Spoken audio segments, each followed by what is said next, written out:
Hello, this is commentary for the tool-assisted speedrun of Dandara, a Metroidvania from 2018 in the only person category.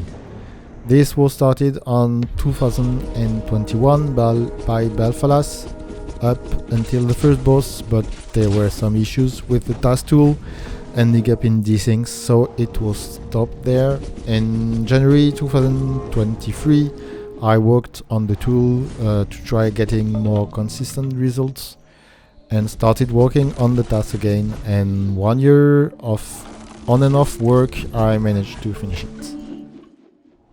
The beginning of the speedrun is pretty straightforward as we don't have much options to work with.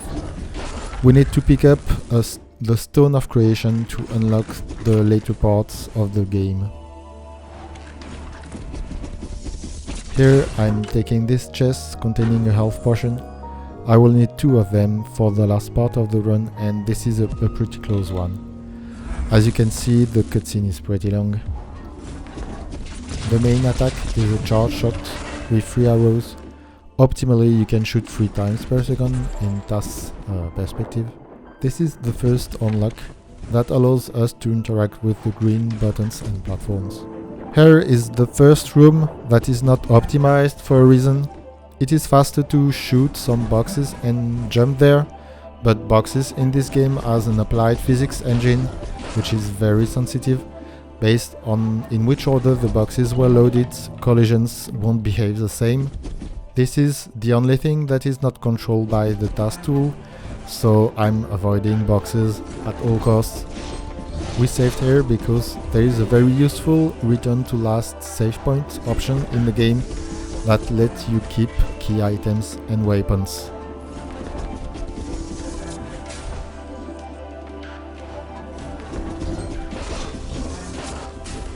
We are heading to the second unlock and go through a mini-boss. It can be skipped with a precise jump at high FPS, but we'll still have to watch the cutscene. The whole task was performed at 300 FPS, and we'll see later that one section requires running at 60 FPS. We now can interact with purple buttons and platforms. We use the option to return to camp. I talked previously about collision issues. There was also a big issue regarding the salt drop, the game money, which you can see as the moving crystals. Drops consist of several crystals that appear at the exact same position and collide with each other on the next frame. This resulted in inconsistent crystal positions that was causing RNG desyncs. So I needed to patch the game so that crystals were appearing at slightly different positions, and that fixed the issue.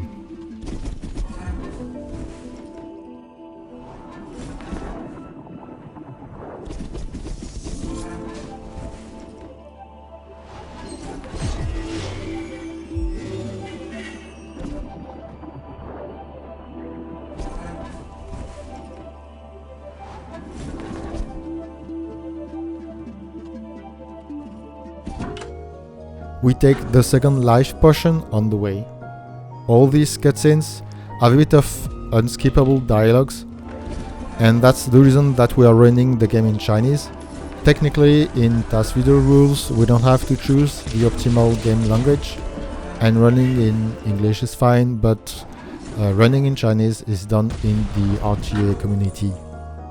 We pick the missiles that unlocks the way to the first boss and the Stone of Creation. Speedrun wise, it's useful as you can shoot instantly, but it does not deal much damage. You can shoot 5 missiles for each energy bar, which is fine.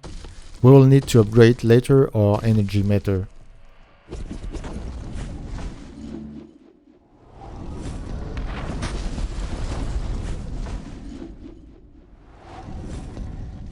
The first boss consists of 3 phases, but by going fast enough on the first phase, we can skip the second one. We needed a bit of RNG manipulation to have a good hand pattern. This is done in RTA as well, although it's very hard.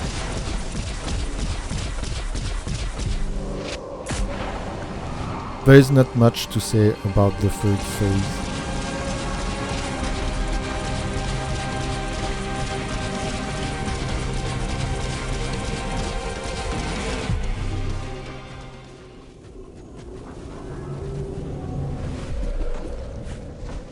We can now grab the Stone of Creation, which powers the green machines.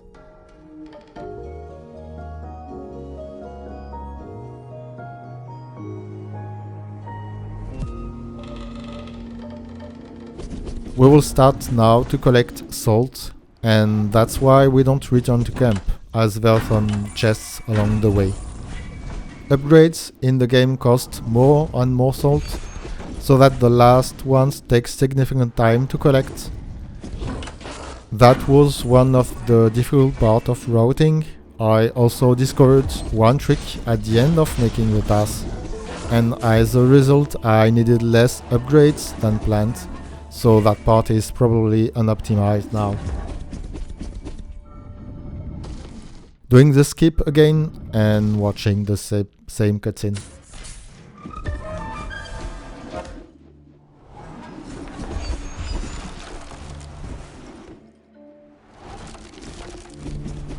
I'm taking another detour for extra salt and a fourth arrow. Again, it's really hard to time if it's worth taking it, considered how long is the cutscene. I estimated it's about the same time.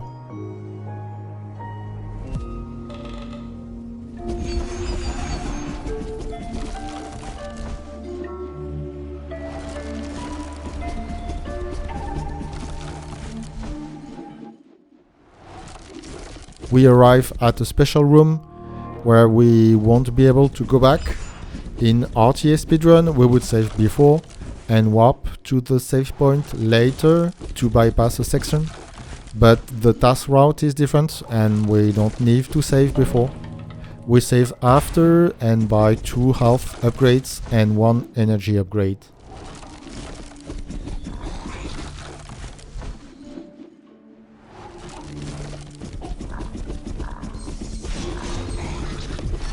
We have another section of potential desync. When shooting at the vines, it's inconsistent which arrow will destroy the vine, resulting in RNG changes.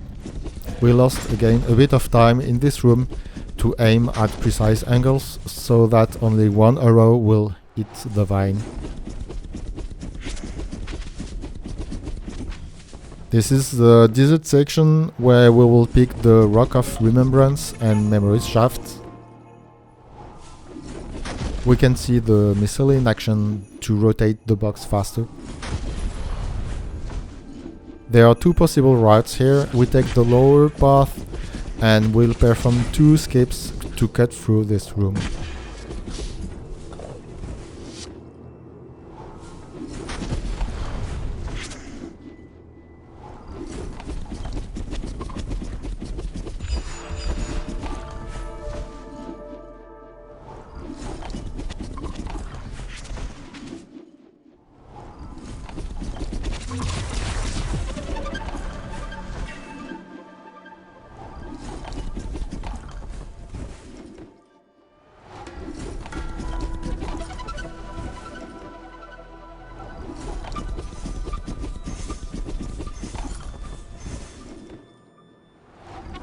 We can't save on the way because we need to keep our save points in the previous section. This will cause some backtracking, unfortunately.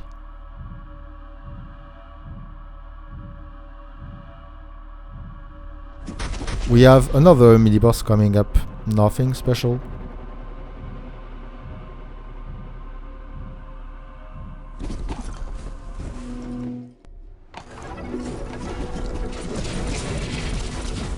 One cycle is possible with the use of missiles, but then we won't be able to use them to rotate boxes faster. The Rock of Remembrance is picked to be able to collect the next weapon, Memories Shaft. Finally, we only need the rock itself to progress the game in one room, and it could be skipped by another mean, but the weapon we'll pick is too strong.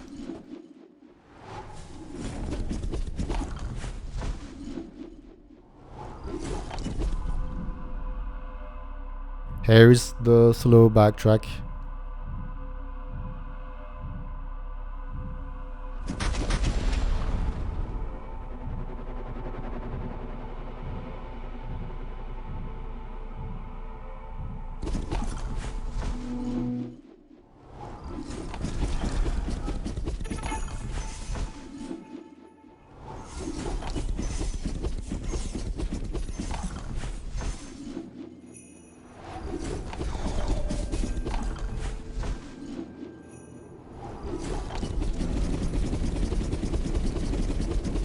Memory's shaft fires a big laser from the position it was launched.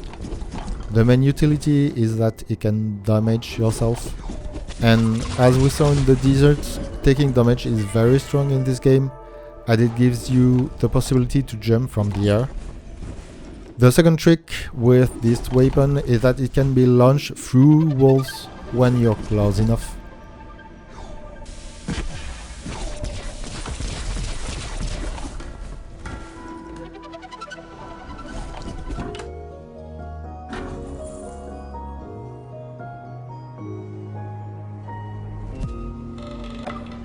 Now we can go back to camp and move to the next section.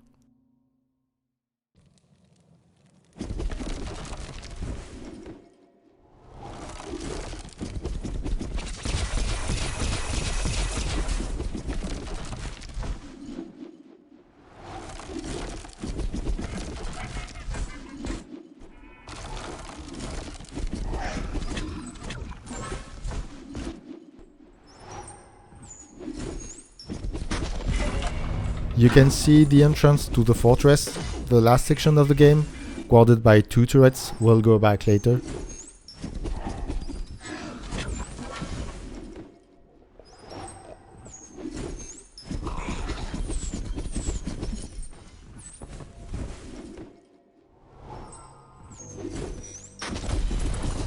We are still short on salt, so we make another short detour here. Another little skip.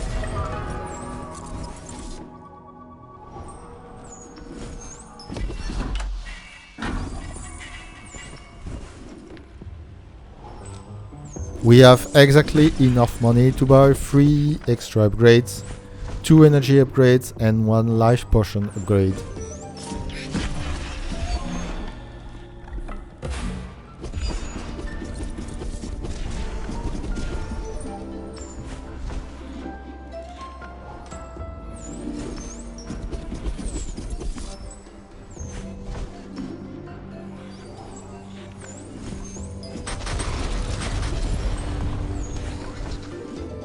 There is an upcoming mini-boss, but we will see the first use of the laser.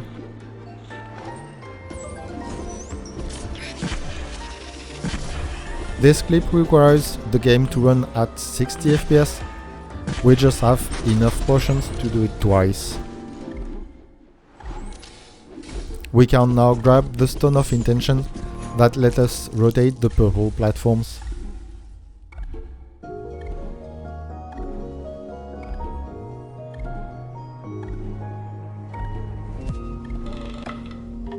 We now have all the items and upgrades we need.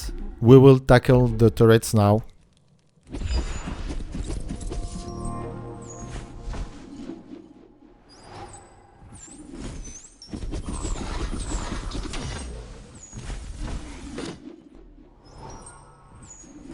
As I said, the laser can be fired through a wall, so by positioning at the wall angle, we can fire 3 of those to kill the right turrets. We don't watch it die, we sit at the camp at the exact frame it goes to 0 HP. This allows us to get back to full health and energy and do the same on the left turret. The trick to get to the right position was found during the run.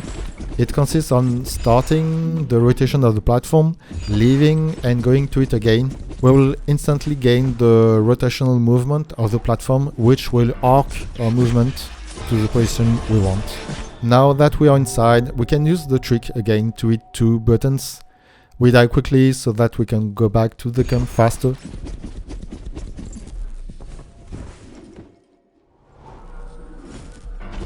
We will do the same trick again twice to completely bypass the whole section.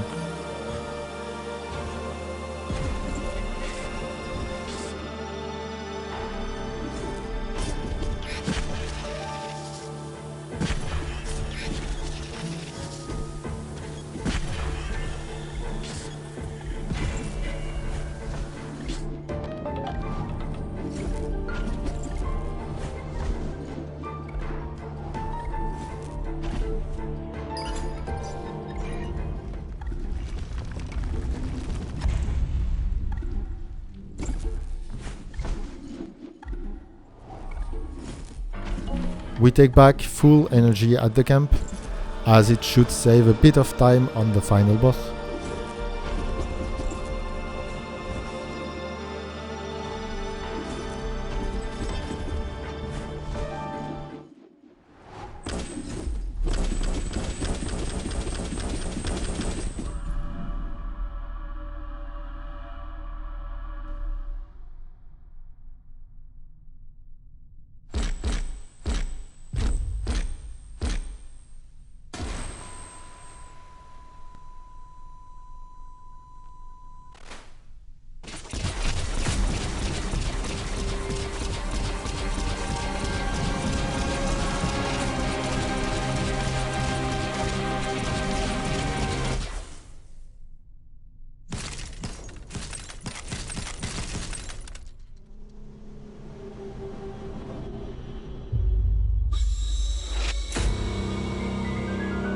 For the second phase, the attack pattern was manipulated so that we can stay at the same spot for the whole fight.